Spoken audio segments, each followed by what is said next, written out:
Hello बच्चों। आज मैं आपको क्लास 10th का चैप्टर नंबर 9 करवाऊंगी सपोर्ट मटेरियल से question number 11 to 15। Question number 1 to 10 हम अपनी लास्ट क्लासेस में कर चुके हैं, ठीक है। तो आज हम क्वेश्चन नंबर 11 टू 15 करने वाले हैं। चलिए देखते हैं क्वेश्चन नंबर 11 हमारे पास है क्या। यहाँ पर क्वेश्चन है मेरे पास, the length of the shadow of a pillar is √3 times its height, find the angle of elevation of the source of light.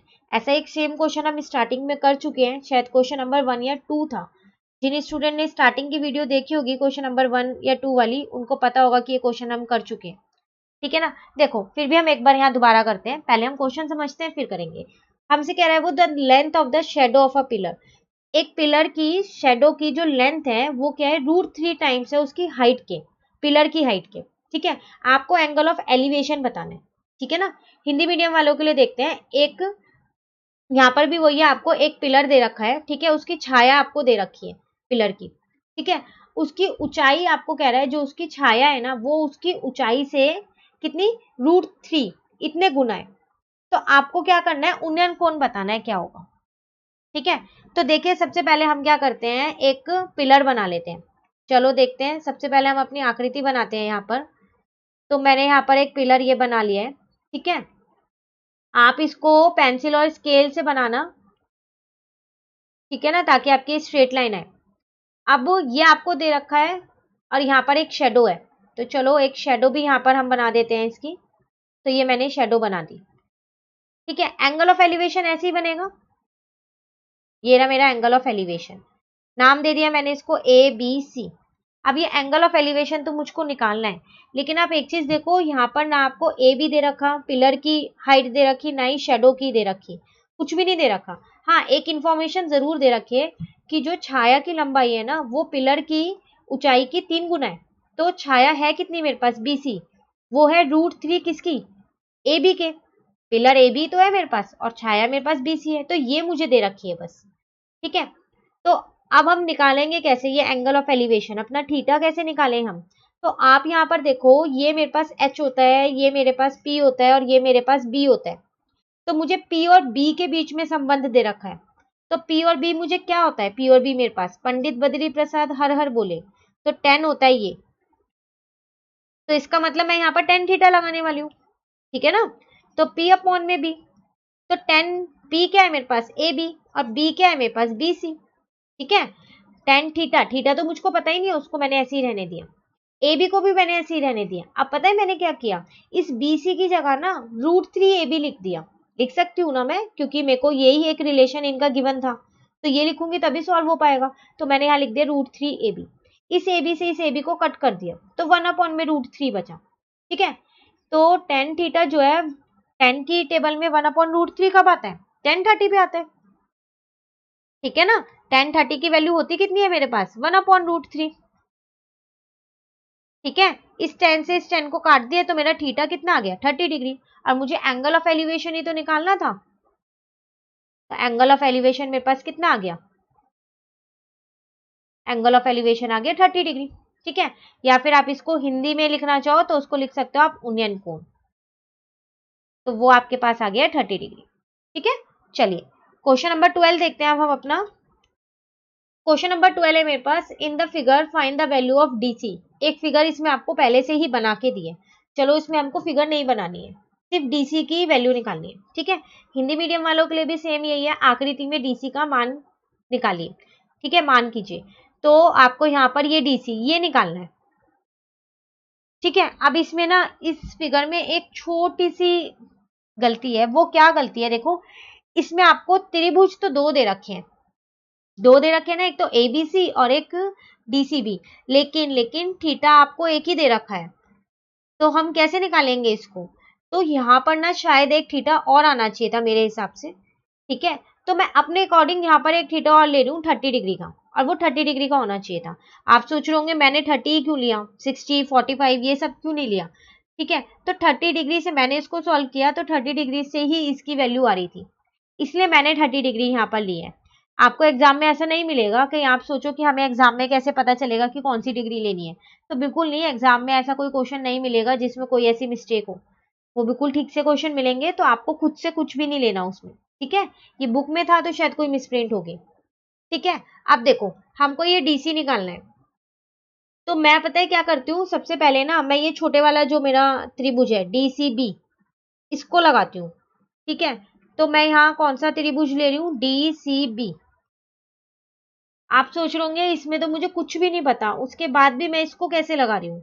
तो देखो अगर मैं अपना बड़े वाला त्रिभुज लूँ 45 डिग्री वाला, उसमें मेरा परपेंडिकुलर ये पूरा है, उसके लिए मुझे जो ये मैंने क्वेश्चन मार्क लगाया है इसकी वैल्यू तो पता होनी चाहिए, और इसकी तो मुझे वैल्यू ही निकालनी है। तो मैं बड़े वाला ट्रायंगल तो किसी भी हाल में नहीं ले सकती, है ना। तो मैंने पता है क्या किया, ये छोटे वाला ट्रायंगल ले लिया और इसमें मैंने टेन थीटा लगा दिया है। टेन थीटा देखो मैंने इसलिए लगाया क्योंकि वो मेरे पास पी अपॉन में बी होता है। अच्छा मैं यहाँ थीटा लिख देती हूँ, 1 मिनट को, अगले स्टेप में 30 लिखेंगे। वैसे आप यहाँ लिख दोगे तो कोई दिक्कत नहीं है, पर स्टेप बाय स्टेप करेंगे तो ज्यादा अच्छा रहेगा।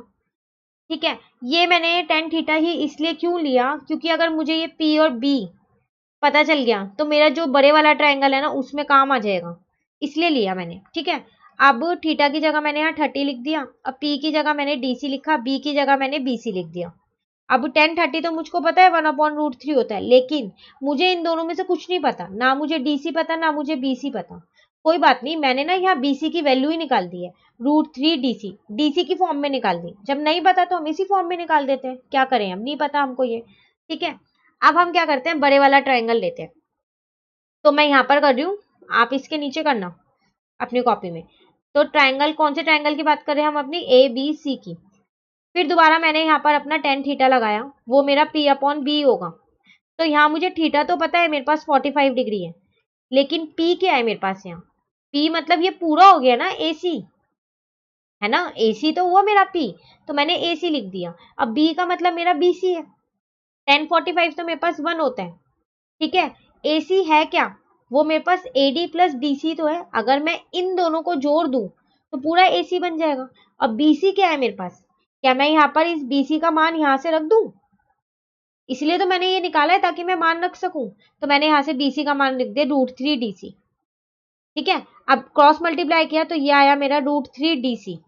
ए डी तो मुझे पहले से ही क्वेश्चन में पता है 10 है, डीसी मुझको नहीं पता, हाँ वो मुझको निकालनी है। ठीक है, अब आप देखो ये भी आपका डीसी और ये भी आपका डीसी है, दोनों को एक साथ रख लेते हैं, जब दोनों सेम है तो प्लस का डीसी था इधर आके माइनस का हो गया, ये 10 ऐसी है। यहां से मैंने क्या किया, डीसी कॉमन ले लिया, तो मेरे पास आया क्या, √3 माइनस का 1 आया, और ये 10 ऐसी है हमारे पास। ठीक है, अगला स्टेप मैं यहाँ कर दूं, आप इसके नीचे करना। ठीक है ना, तो डीसी मेरे पास कितना आ गया, वो आ गया मेरे पास 10 अपॉन में √3 माइनस का 1।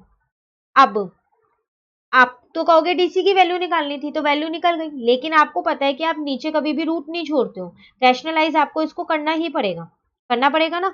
तो क्या करें रैशनलाइज करने के लिए, उल्टे साइन से, अपोजिट साइन से ही करते हैं। तो मेरे पास यहाँ से डीसी आ गया 10 ब्रैकेट में √3 प्लस का 1, और ये मेरा क्या बन गया, ए प्लस बी और ए माइनस बी। फिर से वही आइडेंटिटी लग गई यहाँ तो मेरी, ये आइडेंटिटी कहीं पर भी लग सकती है किसी भी चैप्टर में, तो आपको ये अच्छे से याद होनी चाहिए।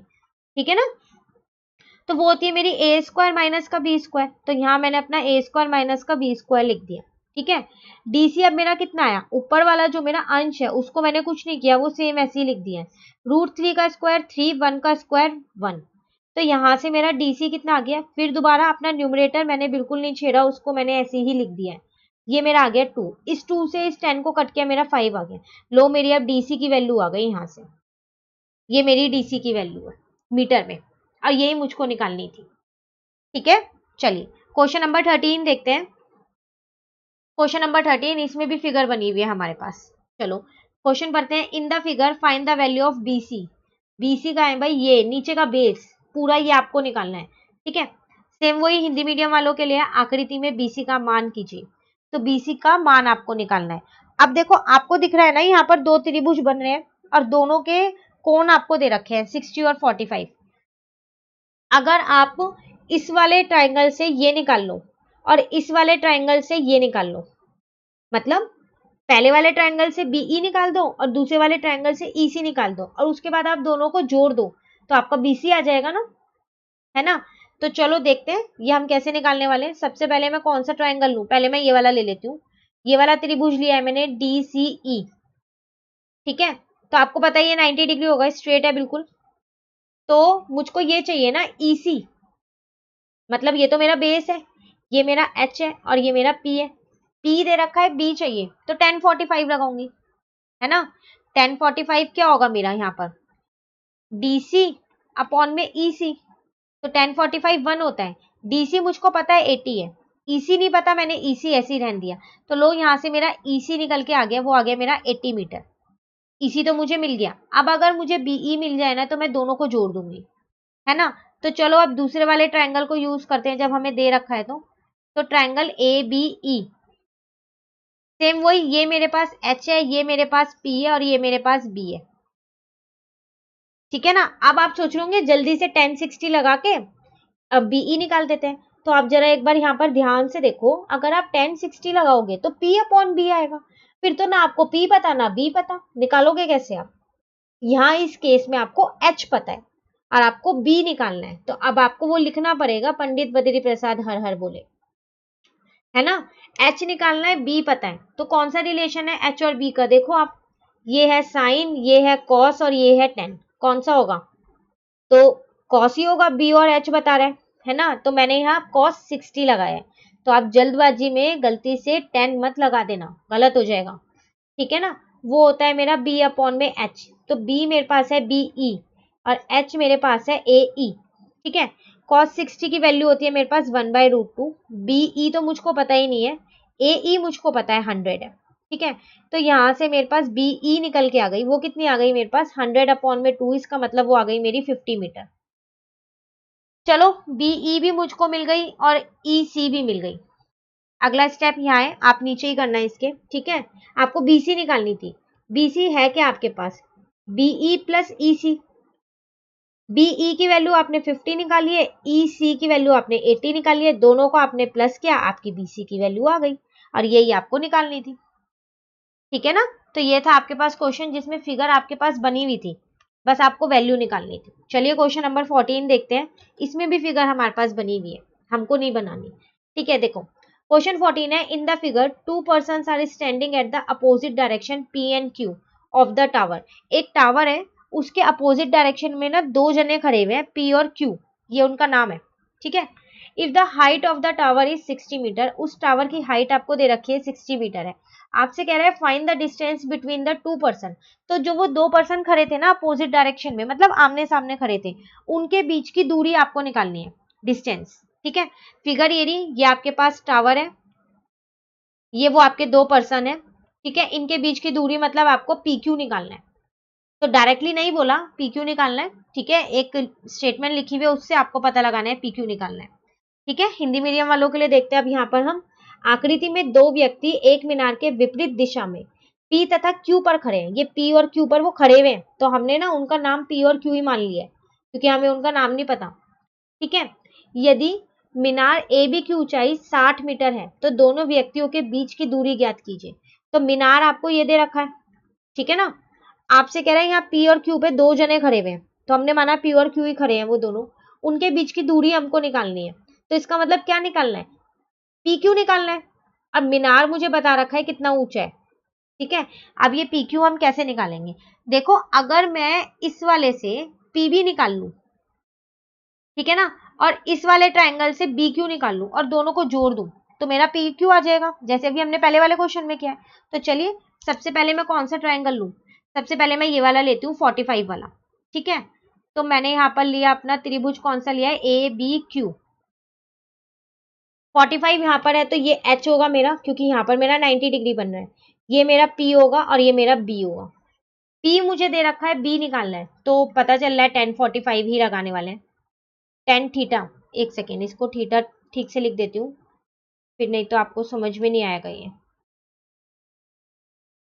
तो इसका मतलब 10 थीटा P अपॉन में B, इसका मतलब P है मेरे पास यहाँ पर AB और B है मेरे पास यहाँ पर BQ, ठीक है। 10 थीटा की जगह मैंने लिख दिया 1045, AB मुझको पता है 60, BQ मुझको नहीं पता, 1045 की वैल्यू मेरे पास 1 होती है, 60 अपॉन में BQ आ गया, यहाँ से मेरे BQ की वैल्यू आ गई 60 मीटर। चलो BQ तो मुझको मिल गया, अब बस मुझे PB और मिल जाए, ठीक है ना। PB के लिए मैं ये वाला त्रिभुज अब यूज कर रही हूँ, कौन सा त्रिभुज है इसका नाम दे देते हैं हम ABP। फिर वही चीज, ये मेरे पास H है, ये मेरे पास B है और ये मेरे पास P है, तो P पता है, B निकालना है, तो इसमें तो tan 30 लगेगा, इसमें कोई और नहीं लगेगा। तो tan थीटा होता है मेरा P अपॉन में B। P है मेरे पास AB, B है मेरे पास PB, ठीक है। और थीटा की जगह मैंने यहाँ पर 30 रख दिया। AB मुझे पता था 60, लेकिन मुझे PB नहीं पता है। tan 30 की वैल्यू मेरे पास होती है 1 अपॉन में √3। ये 60 ऐसी है और ये PB ऐसी है। यहाँ से मेरी PB की वैल्यू भी आ गई 60√3। अब इन दोनों को जोड़ देते हैं तो हमारे पास आ जाएगा जो हमको चाहिए। हमको चाहिए था PQ, तो पहले PQ यहाँ निकालते हैं हम। PQ है क्या मेरे पास, PB प्लस BQ है, ठीक है ना। PB मेरी है 60√3 और BQ है मेरी 60, ठीक है। इन दोनों में से मैंने 60 कॉमन ले लिया तो √3 प्लस का 1 आ गया और ये मीटर ऐसे ही लगा हुआ है। यहाँ नहीं छोड़ना है हमको आंसर। क्यों नहीं छोड़ना, क्योंकि हमको कह रहा था डिस्टेंस बिटवीन द 2 पर्सन, तो यहाँ लिखेंगे जरूर हम डिस्टेंस बिटवीन दी 2 पर्सन्स, ठीक है। तो वो कितना आ गया 60√3 प्लस 1 मीटर, ठीक है। अब हिंदी में लिख दें तो हिंदी में भी लिख देते हैं, दोनों व्यक्तियों के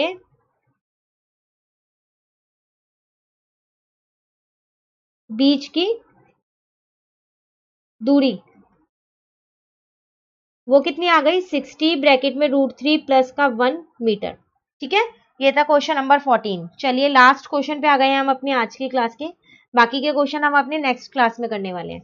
देखो इन अ फिगर, इसमें भी फिगर बनी हुई है। आज की क्लास में तो लगभग फिगर बनी हुई है इन थी चारों पांचों क्वेश्चंस में। Find the value of AB। Figure में आपको इस AB की वैल्यू निकालनी है, ठीक है।